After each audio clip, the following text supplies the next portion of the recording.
Halo semua, di video kali ini kita akan membahas tragedi memilukan yang terjadi di Bandara Internasional Muan, Korea Selatan. Pesawat Jeju Air yang mengangkut 181 orang gagal mendarat di Bandara Internasional Muan, Korea Selatan. Sebuah pesawat Jeju Air mengalami kecelakaan fatal yang menewaskan 179 orang. Apa yang sebenarnya yang menjadi penyebab kecelakaan ini? Dan apakah keluarga korban berhak mendapatkan ganti rugi?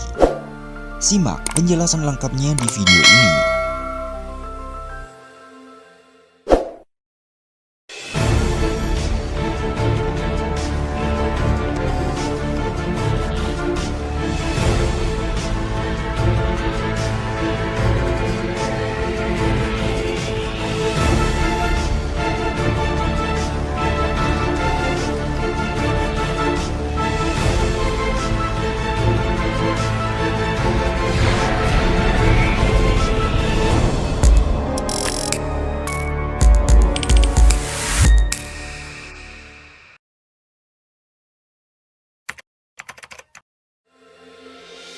Tragedi ini bermula pada pagi hari yang tampaknya biasa.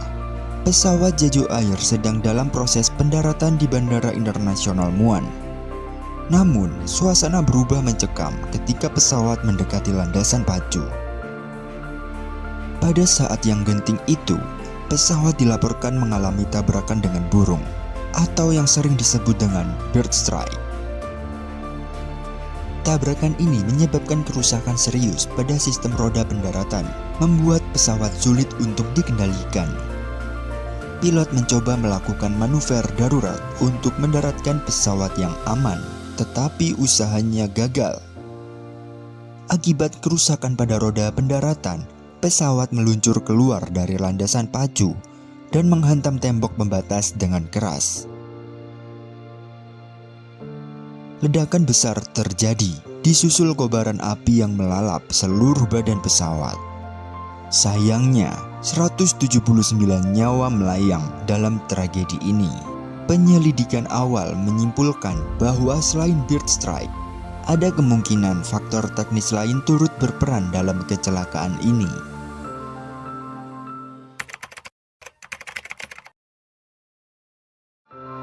Dalam dunia penerbangan internasional, ada satu aturan penting yang dikenal sebagai Konvensi Montreal. Aturan ini memastikan bahwa maskapai penerbangan wajib memberikan kompensasi kepada keluarga korban tanpa perlu pembuktian kesalahan. Artinya, sejak awal, keluarga korban berhak mendapatkan ganti rugi atas kehilangan nyawa, kerugian ekonomi, hingga penderitaan emosional. Tapi, jika kelalaian maskapai dapat dibuktikan, jumlah kompensasi ini bisa jauh lebih besar, bahkan tanpa batas maksimum. Di Korea Selatan sendiri, hukum domestik memperkuat tanggung jawab ini. Maskapai diwajibkan menjaga pesawat mereka dalam kondisi layak terbang. Kalau investigasi membuktikan bahwa kecelakaan ini terjadi karena kelalaian teknis, seperti kurangnya perawatan atau pelatihan pilot yang tidak memadai, maka tanggung jawab maskapai akan semakin berat. Lalu, bagaimana dengan penyebab kecelakaan? Investigasi awal menyebutkan bird strike atau tabrakan pesawat dengan burung sebagai salah satu pemicu utama. Tapi, apakah itu cukup untuk menjelaskan tragedi ini?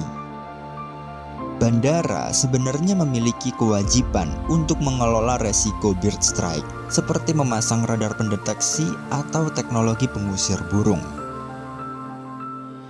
Kalau bandara gagal menjalankan kewajibannya, mereka juga bisa dimintai pertanggungjawaban. Dan yang paling penting, bagaimana nasib keluarga korban? Mereka berhak mendapatkan kompensasi untuk semua kerugian yang mereka alami, mulai dari biaya pemakaman, kehilangan penghasilan keluarga, hingga trauma emosional. Namun proses ini seringkali tidak mudah. Maskapai biasanya berusaha menekan jumlah kompensasi, dan investigasi kecelakaan seperti ini bisa memakan waktu berbulan-bulan, bahkan bertahun-tahun. Jadi, disinilah pentingnya keluarga korban memiliki penasihat hukum yang kuat. Hak mereka harus diperjuangkan hingga keadilan benar-benar ditegakkan. Pada akhirnya, tragedi ini bukan hanya tentang kehilangan 179 nyawa. Ini juga tentang bagaimana hukum harus memastikan keluarga korban mendapatkan keadilan yang layak mereka terima. Dan untuk kita semua, ini adalah pengingat bahwa keselamatan penerbangan adalah tanggung jawab bersama, baik maskapai, bandara maupun pemerintah.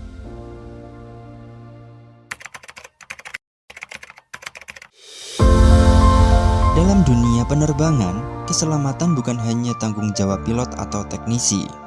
Ini adalah tanggung jawab bersama yang diatur oleh hukum internasional, seperti Konvensi Chicago dan peraturan yang ditetapkan oleh Organisasi Penerbangan Sipil Internasional atau ICAO. Maskapai, bandara, bahkan pemerintah memiliki peran besar dalam memastikan setiap penerbangan berjalan dengan aman. Bagi maskapai seperti Jeju Air, kewajiban utamanya adalah memastikan pesawat dalam kondisi layak terbang. Artinya, setiap pesawat harus menjalani pemeliharaan rutin, inspeksi teknis, dan perbaikan sesuai dengan standar internasional. Selain itu, maskapai juga wajib memberikan pelatihan yang memadai bagi pilot dan kru. Dalam situasi darurat seperti bird strike, misalnya pilot harus memiliki keterampilan untuk mengambil keputusan yang dapat menyelamatkan penumpang. Di sisi lain, bandara memiliki kewajiban hukum untuk memastikan lingkungan operasional aman. Resiko seperti bird strike yang disebut sebagai salah satu penyebab kecelakaan Jeju Air sebenarnya bisa diminimalkan. Teknologi radar pendeteksi burung, sistem pengusir burung otomatis, atau bahkan manajemen ekosistem di sekitar landasan pacu adalah langkah yang harus diambil oleh pihak bandara. Jika bandara tidak melakukan hal ini, mereka bisa dianggap lalai dalam menjalankan kewajiban keselamatannya. Namun, kewajiban tidak berhenti di situ. Pemerintah juga memiliki tanggung jawab besar untuk mengawasi semua pihak terkait. Di Korea Selatan, otoritas penerbangan harus memastikan bahwa maskapai mematuhi standar keselamatan, dan bandara memiliki sistem mitigasi risiko yang efektif. Kalau ada celah dalam pengawasan ini, maka tanggung jawab hukum bisa jatuh ke pemerintah. Jadi, bagaimana dengan kasus Jeju Air? Investigasi akan menjadi kunci.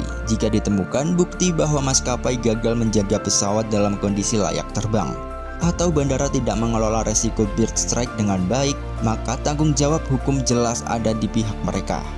Pada akhirnya, keselamatan penerbangan adalah tentang pencegahan. Tragedi ini menunjukkan bahwa setiap kelalaian kecil dapat berujung pada bencana besar. Oleh karena itu, hukum ada untuk memastikan setiap pihak memegang tanggung jawabnya.